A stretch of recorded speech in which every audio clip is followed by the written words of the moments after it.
কোমর বেঁধে জনসংযোগে নায়িকা নুসরাত।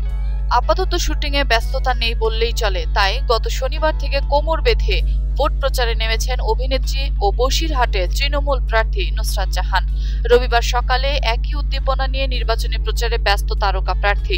হিঙ্গলগঞ্জ, বসিরহাট উত্তর, বসিরহাট দক্ষিণ এবং বাদুড়িয়ায় জনসংযোগ করেন তিনি। রবিবার সকালে হিঙ্গলগঞ্জে কর্মী সভায় যোগ দেন নুসরাত। এদিকে মঞ্চ থেকে আবারও জনসাধারণ মানুষকে পাশে থাকার বার্তা দিয়েছেন বসিরহাটের তারকা প্রার্থী।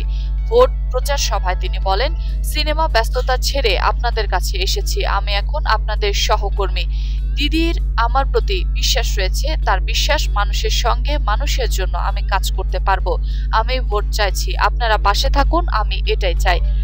টলিউড অভিনেত্রী ঘনিষ্ঠ মহল জানান, কালী ভক্ত নুসরাত, তাই কোনো শুভ কাজ শুরুর আগেই কালী মন্দিরে যান তিনি। এই ভোট প্রচার শুরুর আগেই তার অন্যথা হয়নি। শনিবার সকালে লেক কালীবাড়িতে যান এই অভিনেত্রী। পুরোহিতের উপস্থিতিতে হাতজোড় করে মন্ত্রপাঠ করেন তিনি। এরপর সোজা চলে যান খিদিরপুরে, সেখানে মাজারের চাদর চড়ান তারকা প্রার্থী।